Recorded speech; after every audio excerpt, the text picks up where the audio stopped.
O ato de Bolsonaro no último domingo teve impacto zero para os ministros do STF. Eles conversaram informalmente e chegaram à conclusão que Bolsonaro está emparedado, porque as provas são materiais e não somente teóricas. Mas o próprio Bolsonaro sabia que a manifestação não iria mudar em nada a percepção dos ministros do STF. O que ele queria era demonstrar a possibilidade de um levante popular em caso de prisão, o que também não intimidou o tribunal, que já discute a votação para a condenação do Bolsonaro.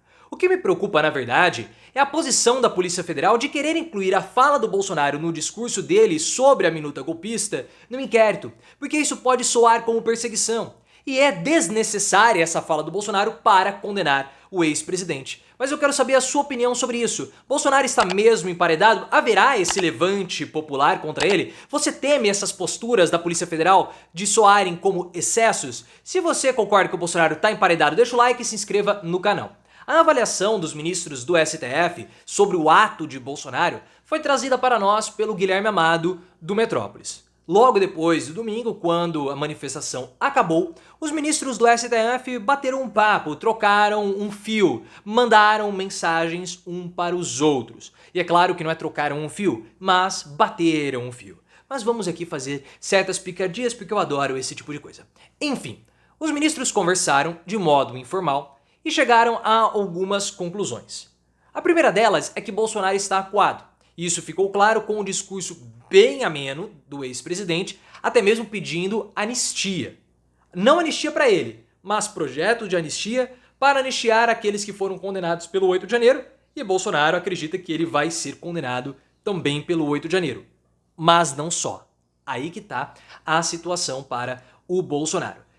E quando ele começa a falar de anistia, de atenuar o discurso, isso mostra que ele está emparedado, até porque os ataques que foram feitos não foram feitos por Bolsonaro, foram terceirizados a Silas Malafaia, que acredita ter um escudo pelo fato de ser um religioso e por conta disso não vai ser condenado. Mas tudo tem limite. E Bolsonaro sabe que as provas contra ele não são provas teóricas, mas sim provas materiais. Portanto, pessoal, o impacto da manifestação para o STF, conforme nós já imaginávamos, é um impacto nulo. Impacto completamente nulo. Nada muda, pessoal. Nada muda. O próprio Bolsonaro teve uma reunião com o Silas Malafaia depois do ato e eles chegaram à mesma conclusão. Porque todo mundo sabia que essa manifestação não iria intimidar e não iria pressionar o STF a mudar a percepção que o Bolsonaro é culpado e vai ser preso. Isso já é uma questão pacificada, nós sabemos até a quantidade de votos que vão condenar o Bolsonaro. O objetivo, então, da manifestação eram dois. Primeiro, repercutir no mundo que Bolsonaro ainda é um líder popular e que a prisão dele será algo injusto, e mostrar para o STF o seguinte: em caso de prisão, vai haver uma reação popular contra vocês, contra a corte, contra o judiciário. Aí é um pouco presunçoso demais. Eu acho que vai haver ali alguma comoção, claro, porque Bolsonaro é um líder de 50% praticamente da população brasileira, um pouco menos, mas comoção popular, povo na rua, quebradeira, não vai. Tanto que, pessoal, segundo o Guilherme Amado do Metrópolis, o STF já discute a votação para a condenação do Bolsonaro. Resta saber o local onde Bolsonaro vai ser julgado. Se ele vai ser julgado em plenário ou se ele vai ser julgado na primeira turma. O Luiz Roberto Barroso, que é o presidente do STF, quer que o Bolsonaro seja julgado no plenário. O que é o plenário e o que é a primeira turma? O plenário é a corte completa, os 11 ministros. A primeira turma é um grupo apenas de ministros do STF, tem a primeira e tem a segunda turma. Por que existe essa divisão? Para acelerar os trabalhos. Então você tem essas discussões, esses dois grupos divididos, então você consegue votar e desafogar o STF de coisinhas menores, como habeas corpus, coisas do tipo. O Luiz Roberto Barroso defende que a discussão seja feita, a votação seja feita no plenário, onde Bolsonaro terá uma votação de 9 votos contrários a ele, a favor da prisão, e 2 votos a favor dele e contrários à prisão, que seriam os votos de Cássio Nunes e André Mendonça. Por outro lado, se o Alexandre de Moraes quiser acelerar a condenação do Bolsonaro, acelerar o julgamento, isso pode ir para a primeira turma, onde o Bolsonaro terá 5 votos contrários a ele. O que vai depender do calendário, da finalização das investigações e da disposição de julgar o Bolsonaro durante a campanha municipal ou não. Se eles quiserem acelerar o julgamento do Bolsonaro, o processo irá para a primeira turma. Então já está tudo certo.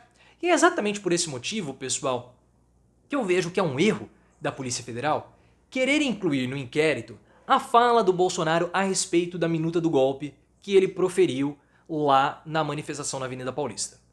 A Malu Gaspar, do Globo, trouxe a informação para nós, outros comentaristas também trouxeram essa informação, que a fala do Bolsonaro sobre a minuta do golpe seria uma prova ou um indício forte que ele tinha noção do documento e, segundo informações das investigações, o Bolsonaro alterou esse documento. Eu vejo que incluir essa fala do Bolsonaro é um grande e grave erro. Porque o Bolsonaro pode simplesmente falar o seguinte: não, como eu fiz um discurso de improviso, eu não falei que eu conhecia o documento. Acabou saindo porque estão dizendo, as investigações estão apontando isso pela imprensa, que havia esse documento. Então foi só um modo de falar. Ele pode simplesmente usar isso. E aí, pessoal, fica parecendo que a Polícia Federal está querendo de fato forçar uma barra para condenar o Bolsonaro. E é completamente desnecessário isso. Completamente desnecessário. Porque você tem várias e várias outras provas que podem condenar o Bolsonaro tranquilamente. Até mesmo essa história do golpe, o Bolsonaro ele sabe como rebater. E não precisa da história do golpe para que o Bolsonaro seja condenado. Porque na Avenida Paulista, o Bolsonaro ele já apresentou a defesa dele para a defesa popular, para a condenação por golpe de Estado. Porque ele criou uma imagem popular de golpe, que é povo na rua com arma, tanque de guerra, conspiração. Que é uma imagem que a população brasileira, não somente os bolsonaristas, têm, por conta de filmes, de séries de TV. E quando o Bolsonaro fala que não houve isso, ele consegue quebrar a narrativa do golpe. Então você tem uma fala que Bolsonaro é golpista, que no imaginário popular não casa.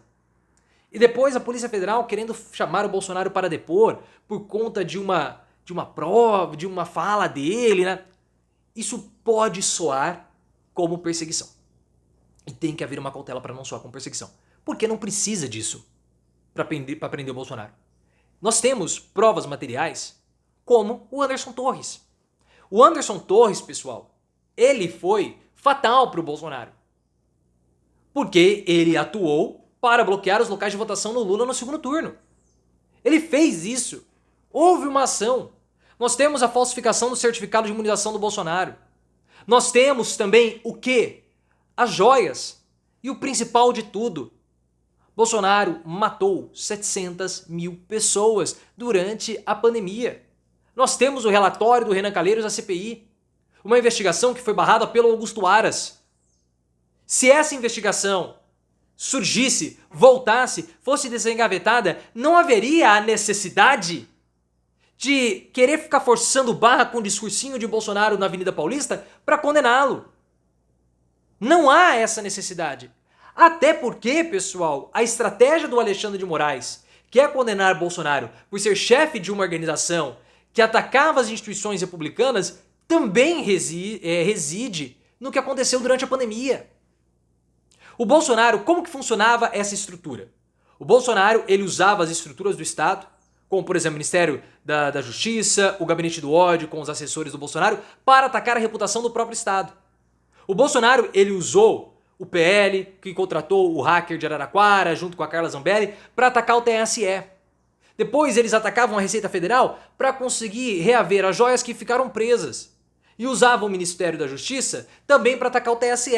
Mas a mesma coisa era feita na época da pandemia. Porque o Bolsonaro usava o Gabinete do Ódio para quê? Para atacar o Ministério da Saúde, na época que o Mandetta era o ministro. E essa é a estrutura que vai prender o Bolsonaro, como chefe de uma organização. O Bolsonaro queria dar um golpe? Ele não tinha intenção, mas a estrutura tinha. E o Bolsonaro se valia da intenção do Anderson Torres, do Heleno e de outros que ficavam discutindo o golpe de Estado para minar a credibilidade institucional. Isso aconteceu. E isso é mais do que suficiente para levar o Bolsonaro para a cadeia por muitos anos. A Polícia Federal tem que tomar muita cautela, muito cuidado para não criar um mártir. Porque o inquérito da baleia, essa forçação de barra de pegar esse trecho do discurso como uma prova de que Bolsonaro sabia da minuta, olha, é muito arriscado. Bem arriscado mesmo.